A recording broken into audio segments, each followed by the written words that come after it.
여자 일생이라는 책을 썼던 모피상이라는 작가가 있습니다. 이 사람은 신학교에서 퇴학을 당했습니다. 신학교에 다니면서 그는 방황하고 방탕한 삶을 살다가 결국 신앙과 결별하고 자기가 주인된 인생을 살기 시작했습니다. 그해 그는 문학의 뜻을 두어서 약 10년 동안 열심히 책을 썼고, 그는 유명한 작가가 되었고 많은 돈을 벌었고, 그는 지중해에 요트를 사고 노르망디에 저택을 구입하고 또한 파리에는 호화로운 아파트까지 소유했습니다. 그리고 그는 쉴 새 없이 아내와 애인을 바꾸며 살았던 사람이었습니다. 많은 비평가들은 그에게 찬사를 보냈고 많은 군중들은 그에게 끊임없는 환호를 보냈습니다. 그런데 어느 날부터 그는 안질에 걸렸고 불면증에 시달렸습니다. 그리고 그는 자신을 감당하지 못해 자신이 갖고 있던 종이칼로 자살까지 시도했습니다.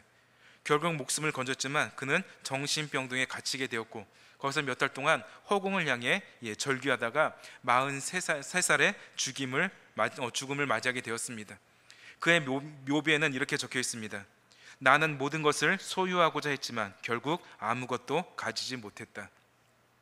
우리가 볼 땐 그는 너무나 성공한 사람이었습니다. 많은 돈을 벌었고 많은 좋은 집을 샀고 화려한 요트를 구입했고, 심지어는 많은 여자들을 매일매일 바꾸며 살았던 사람이었습니다. 근데 그의 묘비에는 이렇게 적혀 있습니다. 나는 모든 것을 가지고 싶었지만 나는 아무것도 가지지 못했다.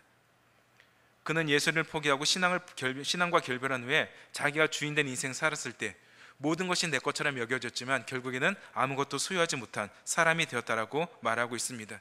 소위 우리가 말하는 부자가 되었지만 마지막에는 아무것도 소유하지 못한 가난하고 불쌍한 인생이라고 말할 수 있습니다.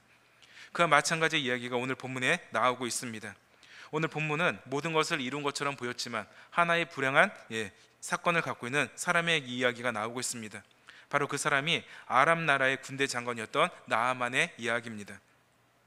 본래 아람 나라는 이스라엘 북쪽에 있는 작은 나라였고 그 나라는 항상 이스라엘의 영향 아래에 있었습니다.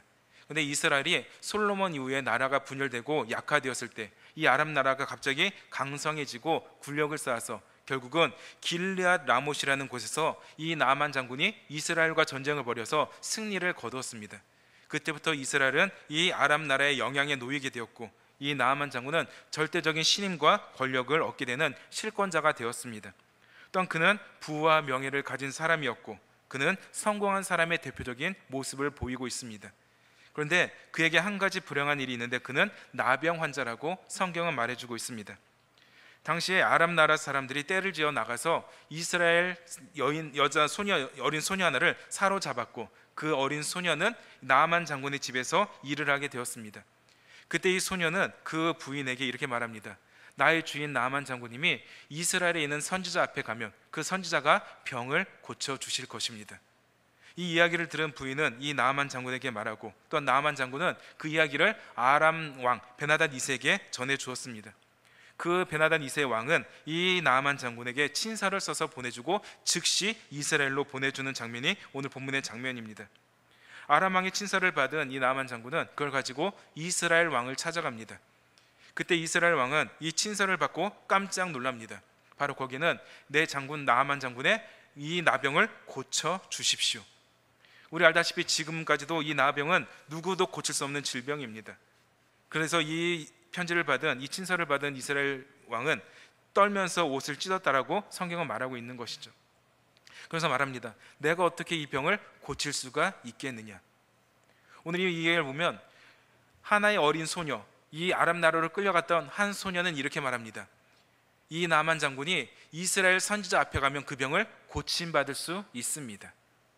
그런데 이 이스라엘 왕은 뭐라고 말합니까? 내가 어떻게 그 병을 고칠 수가 있느냐. 이 어린 소녀만도 못한 믿음을 갖고 있는 것이 이스라엘 왕의 모습이라고 말할 수 있습니다. 그는 한 나라의 왕이었고 대단한 권력과 지위를 갖고 있었지만 그는 이 소녀만한 믿음을 가지지 못했습니다. 그 소녀는 잡혀가면서도 이렇게 말합니다. 나의 주인 이 장군 나아만 장군이 이스라엘 선지자 앞에 가면 그의 병이 나을 것입니다. 그런데 이 이스라엘을 다스리는 왕은 내가 어떻게 이 병을 고칠 수 있겠느냐. 결국 이 왕은 이것을 시비거리로 보고 두려워 떨고 있었다라고 말하고 있습니다. 그때 이 소식을 들은 엘리사는 왕에게 그 장군을 자기에게 보내달라고 말을 하고 있습니다. 이 나아만은 말과 모든 병거들을 이끌고 엘리사의 집 앞에 도착했습니다. 엘리사의 집에 도착했을 때 엘리사는 나와보지도 않고 그는 종 하인을 보내서 이 장군에게 말합니다. 너는 가서 요단강에서 씻으면 나을 것이다. 그 말 한마디를 전해 주었습니다. 그때 이 말을 들은 나아만 장군은 화를 내며 돌아가려고 했습니다. 그때 이 함께했던 종들이 말합니다. 주인님, 만약에 이 선지자가 더 큰 일을 시켰으면 하지 않았을 것입니까? 이거라도 해보십시오. 그 말을 들은 나아만은 이 요단강에 내려가서 몸을 씻고 깨끗하게 되었다는 이야기가 오늘 본문의 내용이라고 말할 수 있습니다. 오늘 이 본문의 내용을 통해서 우리가 두 가지를 살펴볼 텐데, 첫 번째, 하나님은 수단이 아니라 목적임을 우리는 알아야 되는 것입니다. 오늘 말씀은 나아만 장군의 병이 나음받은 것이 핵심이 아닙니다. 엘리사가 그를 어떻게 고쳤는가도 핵심이 아닙니다. 바로 오늘 본문의 핵심은 하나님이 어떻게 일하고 계신가를 보여주고 있는 겁니다. 우리 생각처럼 그 엘리사가 어떻게 기적을 일으키고 이 나아만이 어떻게 병을 나았는가, 이게 목적이 아니라 하나님이 어떻게 일하고 계신가를 보여주는 것이 오늘 본문의 말씀입니다. 즉 하나님은 순종하는 자에게 은혜를 베풀어 주십니다. 이 나아만이 아무리 큰 부귀 영화를 갖고 권력을 갖고 있다 할지라도 순종하지 아니하면 하나님의 은혜를 누릴 수 없게 되는 것이죠. 바로 하나님께서는 순종하는 자에게, 하나님께서는 이 순종의 삶을 사는 자에게 하나님은 은혜를 주신다는 것을 성경은 말씀해 주고 있습니다. 따라서 어리석은 사람은 하나님을 수단으로 삼고 살아가지만 지혜로운 사람은 그 하나님을 목적으로 삼는다는 것을 우리는 알아야 되는 것이죠. 하나님은 결코 우리의 목적을 이루기 위한 수단이 되어서는 결코 안 되는 것입니다. 오늘 이 나아만 장군은 하나님을 자기 병을 고치는 수단으로만 사용하고 있습니다. 그 하나님께 나오는 것, 그 하나님의 선지자를 찾아가는 것은 자기 병이 낫고자 하는 것입니다. 하나님이 얼마나 위대하신 분이신지, 그분이 얼마나 높으신 분이신지, 얼마나 그분이 영광 받으실 만한 분이신지 상관없습니다. 그는 단지 자기 병을 고치기 위해 하나님을 수단으로만 사용하고 있다라고 말하고 있는 것이죠. 이 나아만의 믿음이 좋아서 병고침을 받았다라고는 할 수 없을 것입니다. 그는 자신의 병이 낫기 위해서 단지 하나님을 수단으로 사용했고, 그 하나님의 은혜는 우리 믿는 자들뿐만 아니라 모든 사람에게 임한 것을 보여주고 있는 것이죠. 결국 하나님이 목적이 아닌 수단으로 생각했던 나아만은 자신의 생각대로 먼저 생각하고 판단하려고 하는 모습을 우리에게 가르쳐 주고 있습니다. 오늘 본문에 말하는 것처럼 하나님께서는 이 나아만 장군에게 요단강에서 7번 몸을 씻으라고 말씀해 주고 있습니다. 7이라는 숫자는 우리가 잘 아는 것처럼 하나님의 완전수입니다. 또한 많다라는 뜻을 가지고 있습니다. 하나님께서는 이 나아만 장군이 병이 낫기를 원한다면 하나님의 방법대로 하나님의 횟수를 채우기를 원하셨습니다. 우리 같으면 한두 번 혹은 두세 번 씻고 나서 깨끗해지겠지라고 생각할 것입니다. 그러나 하나님께서는 우리의 생각과는 반대로 그분은 하나님의 방법과 하나님의 횟수를 채우도록 요구하고 계신 것을 우리는 알아야 되는 것이죠. 우린 종종 하나님을 평가할 때 내 수준에서 평가할 때가 너무나 많이 있습니다. 내 수준에서 하나님을 이해하고 내 수준에서 하나님을 판단하고 내 수준에서 하나님께 충성하고 헌신할 때가 너무나 많이 있습니다. 그러나 하나님은 우리의 수준에 맞는 분이 결코 아닙니다. 우리 아무리 똑똑하고 아무리 잘났고 아무리 많은 것을 소유했다 할지라도 우리는 하나님의 수준에 도달할 수 없는 것이 우리의 모습인 것입니다. 따라서 저와 여러분 모두가 우리가 하나님을 수단으로 삼지 마시기를 바라겠습니다. 내 인생의 길을 열어가는 하나의 수단이 하나님이 아니라 하나님은 우리 삶의 목적이 되실 분이심을 우리는 믿음으로 고백해야 하는 것이죠. 따라서 하나님을 목적으로 삼는 사람들은 또 하나의 특징이 있습니다. 바로 누가 주인인가를 분명히 알고 살아가고 있습니다. 오늘 말하는 것처럼 이 이스라엘 여소녀는 이 나아만 장군 집에서 종살이를 하고 있습니다. 그 아이의 모습을 보면 그 아이는 이 나아만이 진짜 주인이 아닙니다. 진짜 주인은 누구십니까? 그 나아만의 병을 고치는 하나님이라는 것을 보여주고 있습니다. 그 어린 소녀, 또한 포로로 잡혀간 소녀, 종으로 살아가는 그 소녀가 보여준 것은 하나님이 진짜 인생의 주인인 것을 보여주고 있는 것이죠. 사람은 사람의 주인이 될 수 없습니다. 또한 내 자신도 나의 삶의 주인이 될 수 없습니다. 그렇기 때문에 우리는 하나님을 내 인생을 만들고 내 인생을 이끌어가는 수단으로 삼지 마시고 오직 하나님만이 내 삶의 목적이 되는, 즉 하나님을 위해 살아가는 저와 여러분들이 되시기를 다시 한번 간절히 바라겠습니다. 우리의 필요한 것들은 다른 것이 아닙니다. 우리는 물론 때로는 세상에서 물질도 필요하고 성공도 필요합니다. 그러나 우리 인생 속에 하나님만큼 필요한 것은 없다는 사실입니다. 문제는 하나님이 없는 것이 문제인 것이지 우리에게 세상적인 요구가 없는 것이 문제가 아니라는 것이죠. 이 나아만 장군이 나병이라는 못 고칠 병이 있다 할지라도 그에게 문제는 아직까지 하나님을 알지 못했다는 사실입니다. 그러나 그가 이 어린 소녀를 통해서 하나님에 대한 이야기를 듣고 이 선지자를 만났을 때 그는 이제는 수단이 아닌 목적으로 삶이 바뀌게 되는 것을 우리는 볼 수 있게 되는 것이죠. 따라서 우리는 항상 우리 인생 가운데 첫 번째로 하나님을 수단으로 여기지 마시고 항상 하나님을 위해 살아가는 거룩한 목적으로 삼고 살아가는 저와 여러분들 되시기를 간절히 바라겠습니다. 두 번째로 오늘 본문은 내 생각과 믿음을 착각하면 안 된다라고 가르쳐 주고 있습니다. 우리는 종종 내가 생각하는 것과 내 믿음을 동일시할 때가 있습니다. 오늘 본문에 나오는 나아만 장군은 존경받는 인물임을 강조하고 있습니다. 우리 오늘 본문 1절 말씀 한번 같이 보도록 하겠습니다. 시작. 아람 왕의 군대 장관 나아만은 그의 주인 앞에서 크고 존귀한 자니 이는 여호와께서 전에 그에게 아람을 구원하게 하셨음이라. 그는 큰 용사이나 나병 환자더라. 아멘. 이 나아만은 이 아람 나라의 존귀한 자라고 성경은 말씀해 주고 있습니다. 그런데 그가 스스로 자신의 능력으로 존귀하게 된 것이 아니라 여호와께서 전에 그를 이기게 하셨다라고 말해주고 있습니다. 그러나 그는 어리석어서 하나님께서 자기를 이기게 하신 것을 알지 못하는 것이죠. 그렇기 때문에 그는 어디에 가든지 항상 사람들이 자기를 높여주고 있습니다. 그리고 항상 자기는 모든 사람의 중심에 서 있습니다. 이 전쟁터에서는 왕도 부럽지 않습니다. 자기 말 한마디면 모든 군사들이 다 움직이고 있습니다. 따라서 그의 주변에는 항상 그를 높이고 그를 따르는 사람들만 가득했습니다. 그러다 보니 자연스럽게 그는 자신의 생각으로 살아가는 경향을 보여주고 있는 것입니다.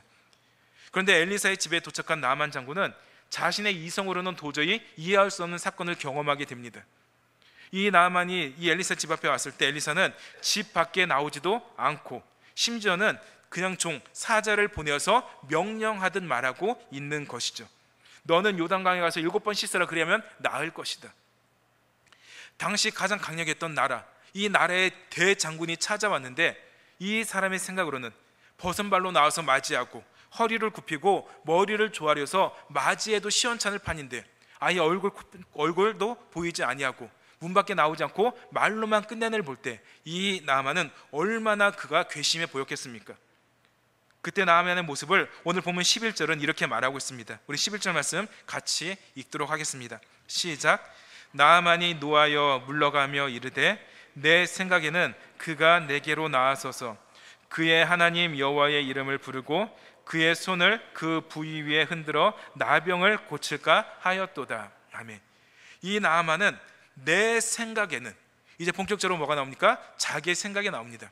내 생각에는 그가 내게로 나와서 서서 그의 하나님 여호와의 이름을 부르고 그의 손을 내 환자 부위 위에 흔들어서 이 나병을 고쳐도 시험찮을 판인데 아예 얼굴도 보이지 아니하고 말로만 끝내고 있는 것을 보여주고 있는 것이죠. 이 나아만이 볼 때는 얼마나 괘씸해 보입니까? 그런데 이 나아만이 요구하는 것은 그 화려한 요식행위, 화려한 행위를 구하는 것이 나아만의 모습이라고 말할 수 있는 것이죠. 그러면서 나아만은 생각합니다. 내가 왜 여기서 몸을 씻어야 할까? 우리 아람 나라에는 더 크고 화려하고 아름답고 깨끗한 강이 있는데 내가 이 작고 하찮은 강에서 몸을 씻어야 할까? 그는 분노하며 돌아가더라고 말하고 있는 것이죠. 근데 나아만 장군이 지금 이 자리에 온 이유가 무엇입니까? 그가 여기에 온 이유는 단 하나였습니다. 바로 자기의 병이 낫고자 함이었습니다. 다른 목적이 있던 것이 아니었습니다. 그가 이 이스라엘까지 왔던 이유는 자기의 병이 낫고자 함이었습니다. 그런데 그 병에 대해서 엘리사가 말할 때 당신은 요단강에서 7번 씻으면 나을 것입니다. 그 목적에 맞는 답을 했습니까? 안 했습니까? 했습니다. 그런데 나아만은 그 답을 듣지 않습니다. 왜? 내 생각대로 모든 것을 판단하고 있습니다. 내 생각대로 살다 보니까 그 목적이 바뀌는 겁니다. 처음에는 자기의 병을 고치기 위해서 이곳에 왔지만 이제는 자기를 높이지 않는 엘리사를 보니까 병 고치는 것도 상관이 없습니다. 내 자존심이 상하고 내 삶이 무너지는 것이 더 큰 문제가 돼버렸습니다. 이 나아만의 진짜 문제는 자신의 병을 고치기 위해서 이곳에 왔습니다. 그러면서 그가 자신의 병을 고치기 위해서 갖고 왔던 것이 무엇입니까? 은과 금과 의복이었습니다.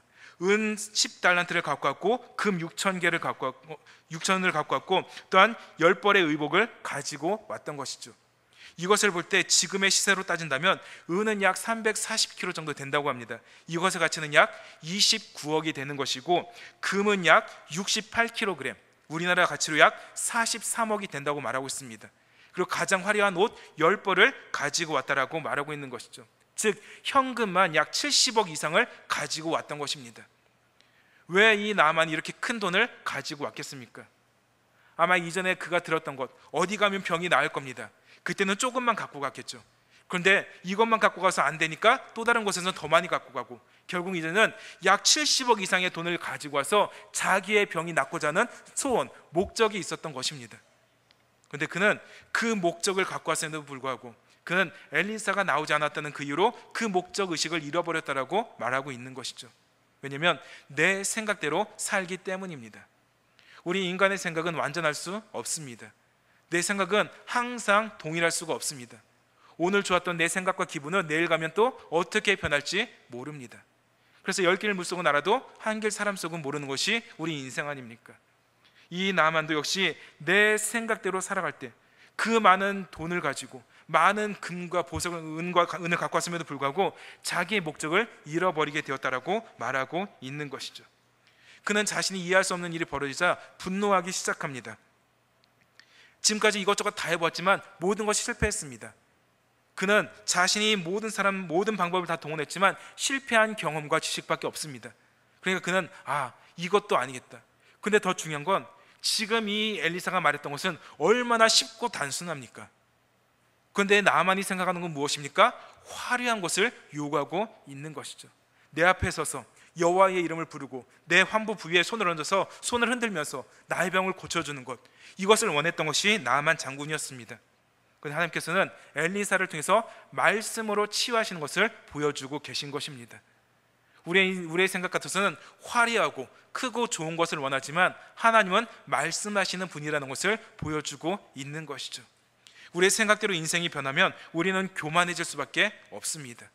지금까지 모든 전쟁에 승리했던 나아만, 그는 교만의 가장 극치를 보여주고 있는 것이죠.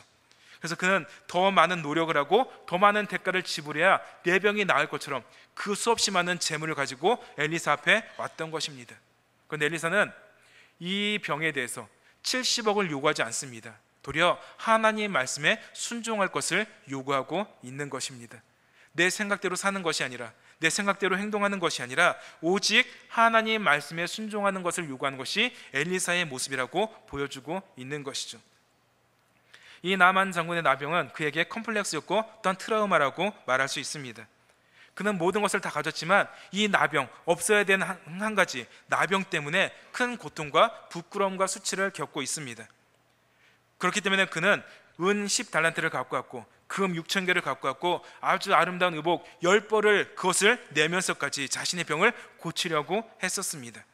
그런데 나아만 장군은 그러한 노력에도 불구하고 그는 자신이 생각한 대로 삶이 이루어지지 않는 것을 볼 수 있는 것이죠.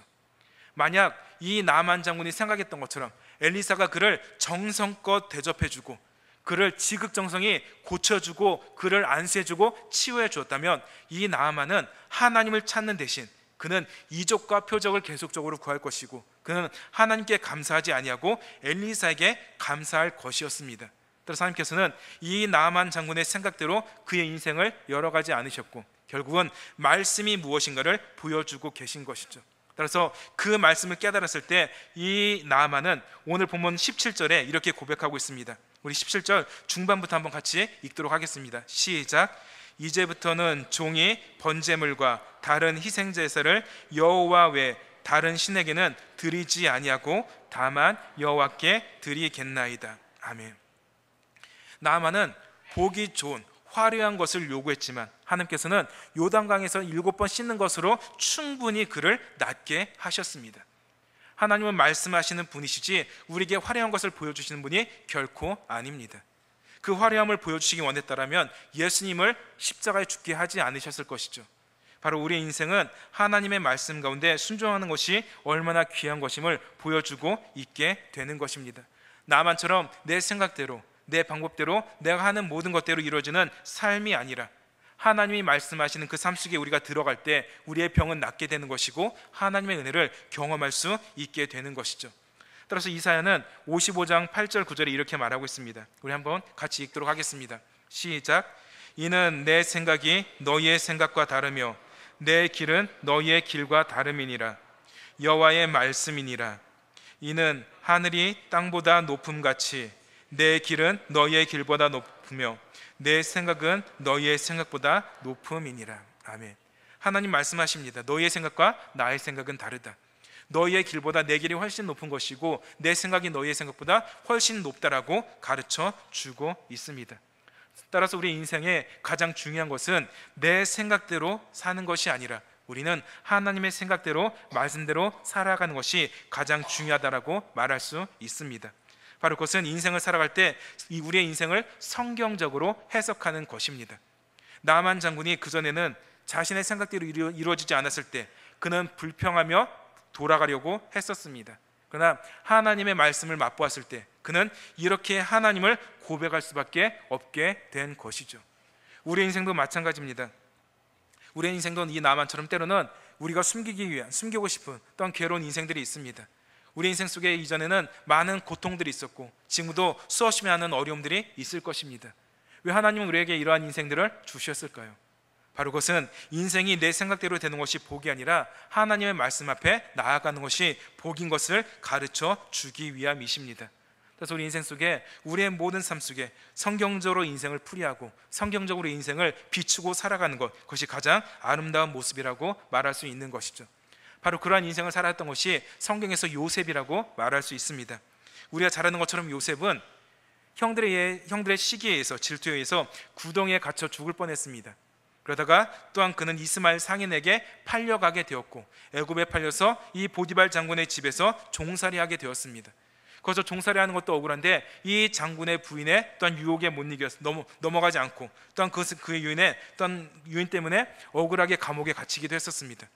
그리고 하나님께서는 이 요셉을 높이셔서 애굽의 총리가 되게 하셨고 그 형들을 마지막에 만나게 했습니다. 그리고 그 형들에 대해서 요셉은 이렇게 고백하고 있습니다. 창세기 50장 19절 20절에 보면은 요셉이 그들에게 이르되 두려워하지 마소서 내가 하나님을 대신하리이까 당신들은 나를 해하려 하였으나 하나님은 그것을 선으로 바꾸사 오늘과 같이 많은 백성의 생명을 구원하게 하시려 하셨나니 이렇게 고백하고 있습니다. 형들은 나를 죽이려 했지만 하나님은 그 모든 것을 선으로 바꾸셔서 지금 오늘과 같이 많은 백성의 생명을 구원하게 하시려 하셨다라고 말하고 있는 것이죠. 이것은 자신의 인생을 성경적으로 재해석한 요셉의 가장 멋진 답변이라고 말할 수 있습니다. 우리 인생 같으면 어떻게 하겠습니까? 불평불만이 나올 것입니다. 원수를 갚기 위해서 열심히 노력할 것입니다. 그런데 요셉은 불평불만 대신 하나님 앞에 말씀으로 재해석한 멋진 답변을 내놓고 있게 되는 것을 볼 수 있는 것이죠. 또 성경에 보면 모르드게라는 인물이 나옵니다. 이 모르드게는 우연히 아하수에로 왕의 신하였던 네시 빅단과 데레스란 두 사람이 왕을 죽이려는 음모를 꾸미는 것을 알게 되었습니다. 그래서 왕후 에스더에게 이 사실을 알렸고 왕후 에스더는 이 이야기를 아하수에로 왕에게 전해 주었습니다. 그리고 이 아하수에로 왕은 그 사건을 조사했더니 증거가 있어서 이 두 명의 내시는 죽임을 당하였고 그 사건은 궁중일기에 기록되었습니다. 그런데 안타깝게도 이 모르드게는 아무런 상도 받지 못했습니다. 일반적인 상식으로는 왕의 생명을 구웠다면 적당한 보상이 있어야 되는 것입니다. 그런데 이 모르드게는 어떠한 보상도 받지 못하고 시간이 흘렀습니다. 그리고 시간이 흘러 하만이라는 사람이 모든 유대인들을 죽이려는 계획을 세웠습니다. 그리고 왕의 조서에 도장을 찍었고 그리고 연말이 되면은 이제 모든 유대인들이 죽임을 당해야 되는 순간을 맞이하게 되었습니다. 그런데 어느 날 하나님께서는 왕이 잠이 들지 못하도록 하셨습니다. 그리고 그곳에서 궁중일기를 읽도록 하셨습니다. 신하들이 읽는 궁중일기를 들을 때 때마침 모르드게가 자신을 구한 이야기를 듣게 되었습니다. 그때서야 이 왕은 신하들에게 말합니다. 내가 이 모르드게에게 어떤 존귀와 관직을 베풀었느냐? 신하들이 말합니다. 아무런 것도 베풀지 않았습니다. 그때서야 왕은 내가 모르드게를 높이겠다라고 고백하고 있습니다. 그 당시에는 모르드게는 어떠한 보상도 받지 못했지만 이 마지막에 하나님께서는 모르드게를 통해서 나라와 민족을 살리시는 위대한 보상을 주셨다라고 성경은 말씀해 주고 있는 것이죠. 우리가 생각하는 것처럼 요셉은 형들에 대한 복수의 칼을 갈고 있어야 됩니다. 모르드게는 왕에 대한 믿음으로 가득해야 됩니다. 그러나 이들은 그렇게 살지 않았다는 것입니다. 비록 자신이 잠깐 억울하고 힘들고 괴로웠지만 그 모든 것이 바로 하나님의 가장 선한 모습이라고 생각하고 살았던 것입니다. 바로 이것이 우리가 말씀으로 우리의 삶을 재해석하는 모습이라고 말할 수 있는 것이죠. 어떤 사람은 우리의 인생에 불평, 불만이 많은 사람이 있습니다. 나 이것 때문에 힘들고 이것 때문에 괴롭고 이것 때문에 고민스럽고 이것 때문에 어렵고 내 인생은 이것 때문에 너무나 많은 불평이 많아, 이렇게 말하는 사람이 있지만 어떠한 분은 그 어려움 속에서도 늘 감사가 넘치고 있는 사람이 있습니다. 우리가 내 생각으로 사는 것과 하나님의 말씀대로 살아가는 삶의 차이가 바로 여기 있습니다. 내 생각대로 살아간 사람은 만족이 없습니다. 그래도 항상 입술에서 불평과 원망이 끊임없이 나오고 있습니다. 그러나 하나님의 말씀대로 우리가 성경적인 재해석한 인생을 살아가는 사람은 이 불평과 원망 대신 늘 감사가 나오는 것을 기억하시기를 간절히 바라겠습니다. 지금 당장 적당한 보상이 없다 할지라도 하나님은 결코 우리의 모든 행실을 잊지 아니하십니다. 따라서 우리는 내 생각대로 내 방법대로 살아가는 것이 아니라 항상 우리는 하나님께서 우리 가운데 역사하심을 믿으시고 항상 성경적인 해석관을 가지시고 우리의 인생을 늘 성경으로 재해석하는 믿음의 사람들이 되시기를 다시 한번 간절히 바라겠습니다. 그래서 어떠한 상황에서든지 내 생각대로 판단하지 마십시오. 하나님은 엘리사를 통해서 말씀으로 이 나아만을 치유하기를 원하셨습니다. 근데 나아만은 내 생각에는 그 엘리사가 나와서 나를 위해서 화려한 동작을 보여줘야만 하는 것처럼 여겼습니다. 결과적으로 하나님의 방법에 순종할 때 나아만은 이 병이 고침받았다라고 말하고 있는 것이죠. 그래서 이 나아만처럼 자기 생각대로 살지 마십시오. 내 생각은 여전히 부족할 뿐입니다. 그리고 하나님을 수단으로 삼지 마십시오. 하나님은 내가 병 고치는데 그 병을 고쳐주는 의사가 아닙니다. 하나님은 내가 성공하는데 내 성공을 보장하는 그런 보증인이 아닙니다. 하나님은 우리 삶의 주인이십니다. 내 삶의 주인이 하나님이실 때 우리는 가장 행복한 삶을 살아갈 수 있게 되는 것이죠. 우리 함께 우리 고백하겠습니다. 하나님만이 내 삶의 주인이십니다. 다시 한번 고백합시다. 하나님만이 내 삶의 주인이십니다. 네, 오늘 이 말씀처럼 우리 모두는 이러한 모습으로 내 인생의 길을 내 생각대로 열어가지 마시고 오늘 말씀처럼 하나님의 말씀에 들어갈 때 이 나병이 고침받는 그 사건을 기억하시고 우리의 인생이 하나님 말씀에 들어갈 때 우리의 삶은 형통케 되고 행복한 인생이 된다는 것을 가르쳐 주고 있습니다. 바로 이러한 모습 속에 하나님이 내 삶의 주인인 것을 고백하시고 우리의 모든 인생 하나님께 맡기시고 믿음으로 날마다 당당하게 승리하며 살아가는 저와 여러분들이 되시기를 간절히 바라겠습니다. 우리 기도하겠습니다. 거룩하신 하나님 아버지 감사를